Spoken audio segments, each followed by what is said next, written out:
Hi, I'm Pat Halpin, and welcome to the special edition of Meet the Leaders, coming to you from the New York State Capitol in Albany. We've been joined by New York State Assemblyman Charles Lavine, and this Assemblyman is the beginning of the year for the state legislature. This is the day the work begins. It's like opening day. It is like opening Yes. day, except you've got heat.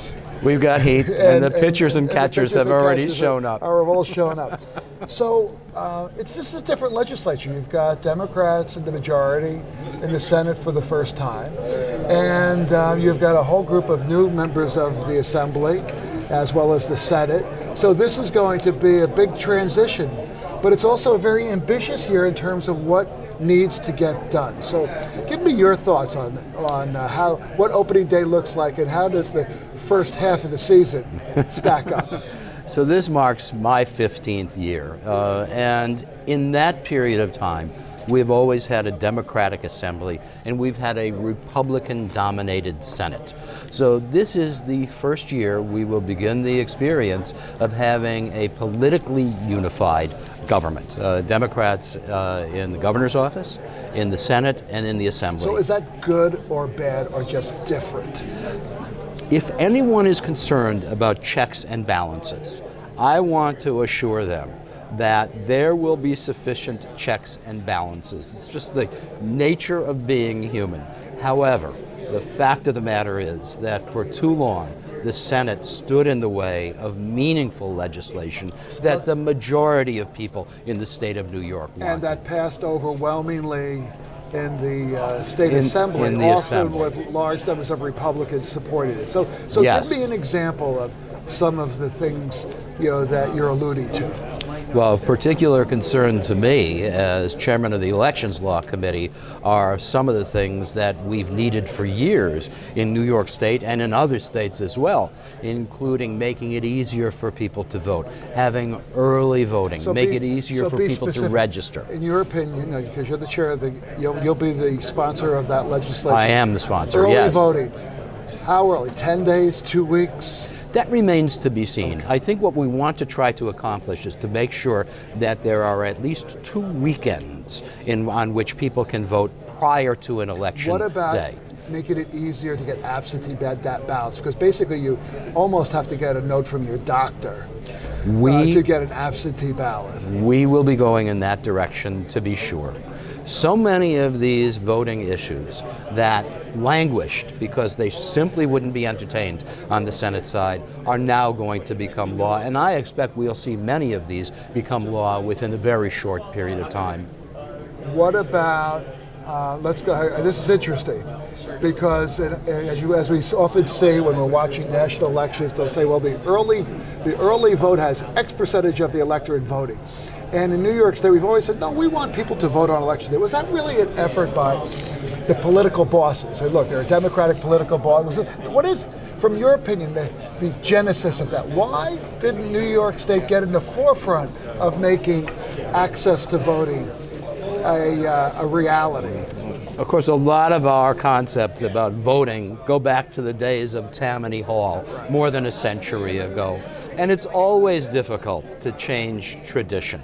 But tradition is changing. What about easier to get for candidates to get on the ballot?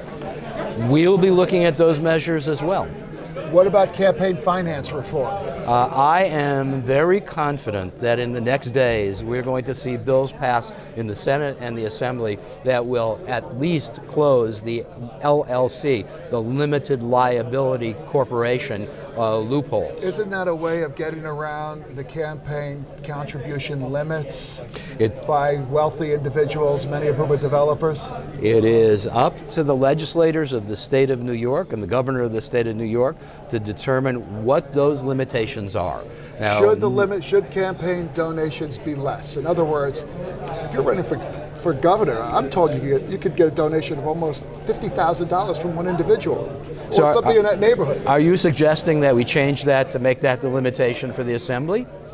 If you're going, like, what's good for the governor is good for the gander. What's good for the goose is good for the... Everything is on the table. Okay. I do not believe that debate is heresy. Okay. These things have to be entertained, they have to be discussed, and that's the only way we get to the merit. Let me ask you about something. Yes. So you're gonna see election reform if you have Without question. If you have anything to do with it. And I do. And you do. What about some of these laws, like for example, the statute of limitations on children who have been abused?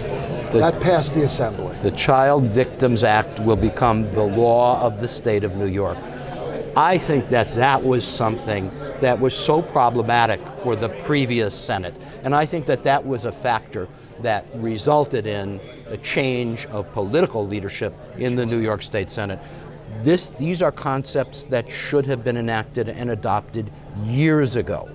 Everyone knew where was the roadblock, and that was in the New York State Senate. That roadblock is no longer there.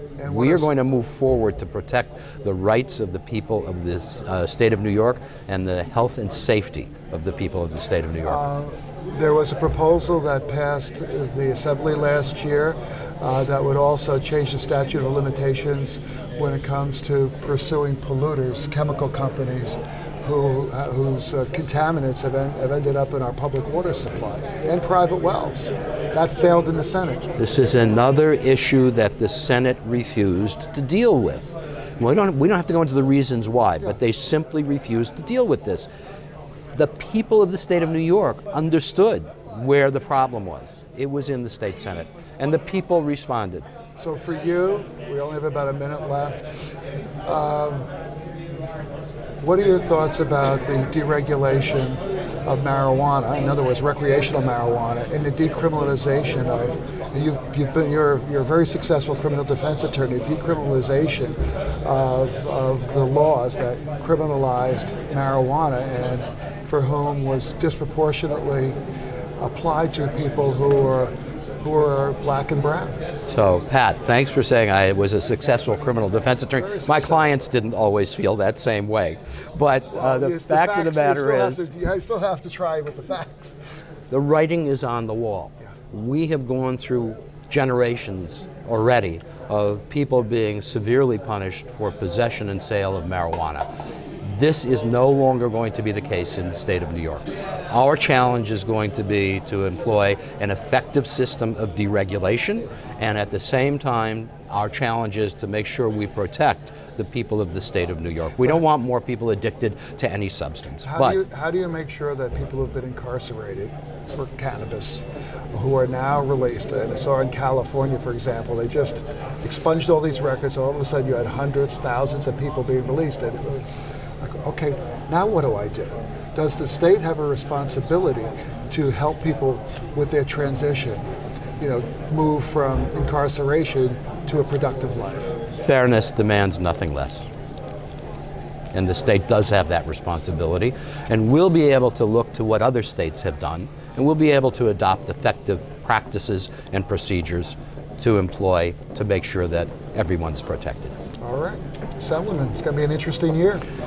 It is, Pat. And it's always good to see you, Happy my New friend. Year. Take good care. And thanks for watching everybody. this special edition of Meet the Leaders. I'm Pat Halpin. We'll see you next time.